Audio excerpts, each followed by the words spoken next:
रश्मि एक middle class family से है। रश्मि घर में सबसे बड़ी है और वो 3 भाई बहन है। भाई सबसे छोटा है। रश्मि पढ़ने में अच्छी थी। घर वाले इतने सक्षम ना होने के बावजूद भी रश्मि ने कोचिंग लेकर अपनी एमएससी की पढ़ाई जारी रखी। सभी रिश्तेदारों ने रश्मि और घर वालों को टोका था कि ज़्यादा पढ़ी लिखी लड़की हो तो भी हमारी कास्ट में शादी में प्रॉब्लम होती है, इसलिए लड़की को ज़्यादा पढ़ाओ मत। हम मिडिल क्लास फैमिली में ऐसा ही होता है, सब कुछ शादी के लिए ही होता। हर लड़की की तरह रश्मि भी यही ख्वाहिश है कि उसे ऐसा पति मिले जो उसे समझे। समाज और रिश्तेदार की वजह से अब रश्मि के घर वाले भी उसकी शादी की जल्दी करने लगे। शादी के लिए कई रिश्ते भी आए, लेकिन शादी के लिए जब कुंडली मिलाई गई तभी घर वालों को पता चला कि रश्मि की कुंडली में कुछ दोष है, जिसके कारण कहीं भी बात नहीं बन पा रही है। बस इस बात से रिश्तेदारों को और बातें बनाने का मौका मिल गया था। कई रिश्तेदार केवल इसी वजह से ही नहीं हो पाए, लेकिन कुछ ही समय के बाद रश्मि की कुंडली मिली अशोक से। अशोक ज़्यादा पढ़ा लिखा नहीं था। अशोक की एक कपड़े की दुकान थी जिससे उनका गुजारा चल जाता था। जिस तरह का लड़का रश्मि अपने लिए चाहती थी, अशोक वैसा तो नहीं था, लेकिन अशोक और रश्मि की कुंडली मिल गई थी। रश्मि के पिता ने जब रश्मि को अशोक की तस्वीर दिखाई तो रश्मि को लड़का दिखने में अच्छा ही लग रहा था, लेकिन रश्मि का मन नहीं मान रहा था। इसलिए पिता ने जब पूछा कि क्या करे बता, तो रश्मि ने कहा कि मुझे नहीं करना। मम्मी ने कहा क्यों, क्या हुआ, तेरा दिमाग सही है क्या? इतना अच्छा लड़का है, ऐसे नखरे करेगी तो हमेशा यहीं बैठी रहेगी।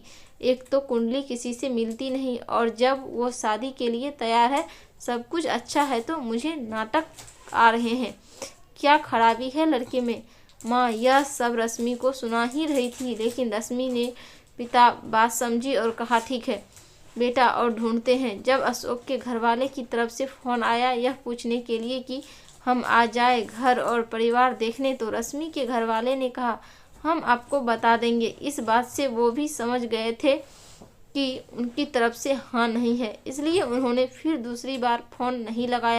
उस ना के बाद रश्मि के लिए फिर से रिश्तों की तलाश शुरू हो गई। माँ थोड़ी नाराज़ थी, क्योंकि उन्हें लगता था कि रश्मि को उस लड़के के लिए मना नहीं करना था। करीब 6 महीने तक खोज के बाद भी रश्मि के लिए कोई भी रिश्ता नहीं मिला। अब पिता के चेहरे पर भी परेशानी थोड़ी ज़्यादा दिखने लगी थी, और यह बात रश्मि को साफ दिखाई दे रही थी। कई रिश्ते देखे, लेकिन फिर वही दोष आई। मम्मी इस दौरान रश्मि को ताने मार रही थी। आखिर एक दिन रश्मि की माँ ने यह कहा कि अब भी हम लोग अशोक से बात करके देखते हैं, शायद तुम दोनों की जोड़ी ही बनना तय हुआ हो। अगर तू हाँ कहे तो। मम्मी के ताने और पापा की परेशानी को देखते हुए रश्मि ने इस बार हाँ कह दिया। माँ के कहने पर पिता ने अशोक के पिता को फ़ोन किया। पता चला वो भी अभी तक तलाश में ही थे। कुछ बातें हुई, थोड़े बहाने बनाए गए इतने दिनों तक बात ना करने के लिए, और संडे को मिलना तय हुआ। रश्मि के घर पर अशोक अपनी फैमिली के साथ आया। दोनों परिवार की मजबूरी समझो या नसीब, आखिरकार दोनों की शादी पक्की हो गई। रश्मि ने भी सोचा क्या पता शायद वो ही उनके बारे में गलत सोचती होगी, वो मुझे समझेंगे और जो मैं चाहती हो वो करने दें। दोनों परिवार वालों को जल्दी थी, इसलिए शादी जल्दी में ही हो गई। लेकिन रश्मि ने एक बात नोटिस की, अशोक ने उससे अभी तक कुछ बात भी नहीं की। जब देखने आए तब भी नहीं की, और ना ही रिश्ता पक्का होने के बाद ना ही फ़ोन पर बातें की। इसलिए अब सीधा उनकी बातें स्वागत पर होना था। वो घड़ी भी आ गई। यह थोड़ा बहुत अजीब था कि वो न सिर्फ पहली बार अपने पति को देखने वाली थी, बल्कि उससे बात भी करने वाली थी। लेकिन उसने सोचा कि इस बात का भी एक अलग ही रोमांच है। रश्मि ने फेरों के साथ ही अशोक को अपना लिया था। अब सेज पर उनका इंतजार कर रही थी। धड़कनें तेज थी। जिनको अपना मान लिया है उनकी शक्ल भी अच्छे से नहीं देखी है।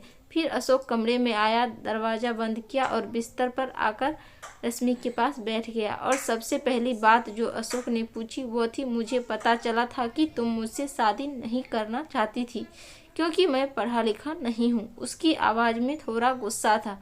फिर बोला, देख अब तुझे यह अनपढ़ के पास ही आना पड़ा ना। रश्मि को यकीन नहीं हुआ कि वो उनके मुंह से पहली बातें यह सुनेगी। उसने बोला, किसने बोला आपको? ऐसा कुछ नहीं है। ऐसा कुछ होता तो मैं शादी ही नहीं करती। अशोक और गुस्सा हो गया। अरे चुप कर, वो तो तेरी शादी हो नहीं रही थी इसलिए तू मेरे पास आई है। तुझे पता है मैंने क्यों की? तुझे सबक सिखाने के लिए। अब देखना तुझे कैसे मैं एक नौकरानी बनाकर इस घर में रखूँगा। एक पढ़ी लिखी नौकरानी, और स्वागरात तो दूर की बात, मैं तुझे छोड़ूंगा भी नहीं। किसी भी लड़की के लिए पहली रात अपने पति से सुनना बहुत ज़्यादा परेशान करने वाली बात होगी, और रश्मि को इस बात ने बहुत परेशान किया। 1 मिनट में उसे लगा कि क्या उसने कोई गलती कर दी। शादी करके उसकी आंखों से आंसू झरने लगे। सारी रात उसने बिना सोए निकाल दी। अगले दिन वो घर के काम में लग गई। सास ससुर का स्वभाव अच्छा ही था। काम करते करते उसके दिमाग में उनकी कई बातें ही चल रही थी। रात फिर अशोक कमरे में आया। रश्मि कुछ काम कर रही थी। अशोक फोन पर अपने दोस्त से बात कर रहा था। कह रहा था कि मैं इसका घमंड ठिकाने पर लगा दूंगा, और भी ना जाने क्या क्या। रश्मि के तो शादी और पति के अरमान पर जैसे पानी फिर गया। रश्मि का जी तो चाहा कि वो अभी घर चली जाए, लेकिन फिर उसने अपने घर वालों की परेशानी का ख्याल आया। फिर कुछ देर चुप रहने के बाद उसने सोचा, वो जो चाहे करे, उन्हें करने देती हूँ, लेकिन मैं अपना काम करती हूँ। तब से वो सिर्फ अपना काम करने लगी, क्योंकि उसके पास कुछ और चारा भी नहीं था। कहीं ना कहीं वो यह समझ गई थी कि अशोक उसे दुखी करना चाहता है। अगर वो उसको उल्टा करेगी तो ऐसा दिखाएगी कि उनकी इन बातों से उसे कुछ फर्क नहीं पड़ रहा, तो शायद अशोक का यह खेल बंद हो जाए। आखिर पढ़ा लिखा होने से कुछ तो फर्क पड़ता है। रश्मि ने जीवन की इस सबसे बड़ी चुनौती को भी स्वीकार किया। उसने घुटने नहीं टेके। उसने सोचा कि रोना नहीं है, बातों को ठीक करना है। जब तक उसके हाथ में उसने यही किया। वो बेवजह खुश रहने लगी। अपनी सास ससुर को अच्छे से बना के खिलाने के साथ साथ उनके साथ मंदिर मार्केट जाने लगी। चेहरे पर कोई परेशानी नहीं। अशोक यह सब देख रहा था। वह भी अपनी कोशिशों में लगा था। करीब 20 दिन बाद ही उसके चेहरे का रंग उड़ने लगा। उसे लगा कि रश्मि को तो कुछ फर्क नहीं पड़ रहा है। वो तो इसी बात से दुखी होने लगी। इस दौरान उसके दोस्तों से बातें शेयर करना जारी था। रश्मि का यह प्लान काम किया। अशोक के सब्र का बांध टूट गया, और फिर एक रात जब रश्मि कमरे में गई, तब अशोक ने दरवाज़ा बंद किया और ज़बरदस्ती उसे पकड़ लिया, बिस्तर की ओर ले जाने लगा। लेकिन उसे रश्मि का वो रूप दिखाई दिया जो उसने सोचा भी नहीं होगा। रश्मि ने अपना हाथ जोर से झटका मार के छुड़ाया। कहा कि क्या कर रहे हो आप? अशोक जैसे घबरा सा गया। उस दिन स्वागत पर आप कह रहे थे कि आप मुझे छुओगे भी नहीं, तो लगता है आज आपके उन आवारा दोस्त ने फिर आपको कुछ सिखाया है, जो आप मेरे साथ ज़बरदस्ती यह हरकत कर रहे हैं। अशोक बोला, मैं तुम्हारा पति हूँ। रश्मि ने कहा कि हाँ, आप पति हैं और मुझसे प्यार कर सकते हैं, लेकिन यह प्यार नहीं है, यह कुछ और है। मैं तो आपके लिए ही आई थी, सब कुछ छोड़कर आपके घर आपके साथ रहने, लेकिन आपने आते ही मुझे नौकरानी बना दिया। सबक सिखाने की बात करने लगे। अब आप मुझे तब तक नहीं छू सकते जब तक मैं नहीं चाहती, और जब तक मुझे नहीं लगता कि आप मुझसे सच में प्यार करते हैं। उसी पल से रश्मि ने अशोक की आंखों में बदलाव देख लिया था। उसे पता था कि अशोक का गुस्सा उस गलतफहमी की वजह से है कि उसे ना की वजह से, लेकिन उस बात से आगे बढ़ना होगा। अशोक बुरा इंसान नहीं था। उस रात के बाद वो रश्मि से नजरें भी नहीं मिला पा रहा था, चुपचाप रहने लगा था। समय बीतता गया। शादी को 5 महीने हो गए थे।